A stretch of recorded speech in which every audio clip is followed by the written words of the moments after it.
नमस्कार दोस्तों, क्लास शुरू हो चुकी है। कॉपी और कलम निकाल सकते हैं क्योंकि आज हम बात करने वाले हैं एक ऐसी निवेश के बारे में जिसका नाम तो आपने सुना है लेकिन समझ बहुत कम लोगों को आता है। जी हाँ, म्यूचुअल फंड। नाम बड़ा, डर और कन्फ्यूजन उससे भी बड़ा। लेकिन आज इस वीडियो के बाद म्यूचुअल फंड आपको भी आसान लगने लगेगा। सबसे पहले समझते हैं म्यूचुअल फंड क्या होता है। म्यूचुअल फंड एक ऐसा पैसा का डब्बा होता है। इस डब्बे में लाखों लोग अपना थोड़ा थोड़ा पैसा डालते हैं और फिर उस बड़े धन का एक एक्सपर्ट, जिसे फंड मैनेजर कहते हैं, शेयर मार्केट, बॉन्ड, गोल्ड और सरकारी निवेश जैसे सिक्योरिटी इत्यादि में निवेश करता है। सीधी भाषा में, अकेले 5,000 लेकर आप बड़ी कंपनी का शेयर नहीं खरीद सकते, लेकिन म्यूचुअल फंड के जरिए आप कई बड़ी कंपनियों में थोड़ी थोड़ी हिस्सेदारी ले सकते हैं।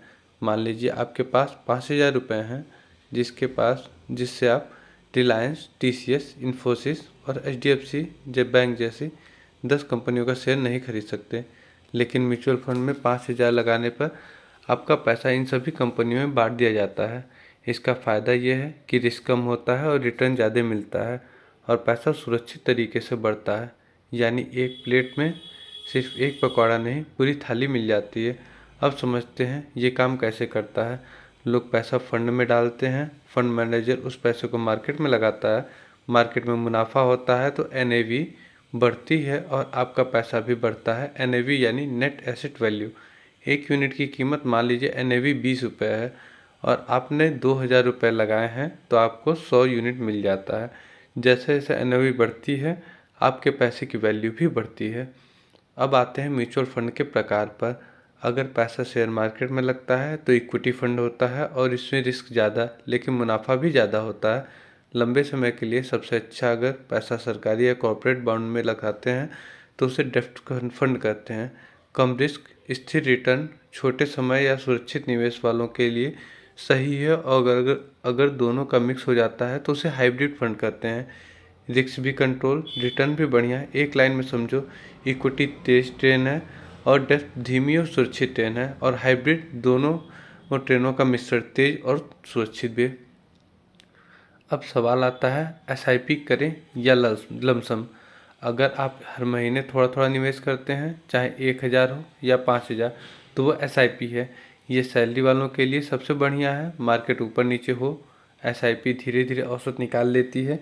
लेकिन अगर आपके पास एक साथ पैसा है और मार्केट नीचे है, तब लमसम फ़ायदेमंद हो सकता है। मतलब एसआईपी दिमाग वाले लोगों के लिए और लमसम एक्सपर्टीज के लिए। कितना रिटर्न मिलता है? बैंक एफडी में मिलता है 6 से 7%, लेकिन म्यूचुअल फंड में 10 से 15% तक का औसत रिटर्न देखा जाता है। इक्विटी फंड लंबी अवधि में 12 से 18% तक भी रिटर्न दे सकता है। इतिहास कहता है लंबे समय में म्यूचुअल फंड एफडी को बहुत पीछे छोड़ देता है। रिस्क क्या कहता है? बहुत सरल, मार्केट गिरता है तो एनओवी गिरती है, मार्केट चढ़ता है तो एनएवी बढ़ती है। इसलिए म्यूचुअल फंड में दो चीज़ें बहुत ज़रूरी है, धैर्य और समय। जितना लंबा समय उतना ज़बरदस्त फ़ायदा। इसलिए कहते हैं म्यूचुअल फंड में पैसा हारता नहीं, लोग धैर्य हार जाते हैं। तो क्या म्यूचुअल फंड सही है? जवाब है हाँ, बिल्कुल सही है, लेकिन तुक्का मारकर नहीं, सोच समझकर और लंबा समय देकर। अगर आपको शेयर मार्केट समझ नहीं आता लेकिन पैसा बढ़ाना है तो म्यूचुअल फंड सबसे आसान और बेहतरीन तरीका है। अगर ये समझ आपको साफ साफ हो चुक गई है तो वीडियो को लाइक, शेयर और सब्सक्राइब करें और कमेंट में लिखें आई ट्रस्ट म्यूचुअल फंड, ताकि पता चले इस क्लास में समझदार स्टूडेंट कौन है। धन्यवाद।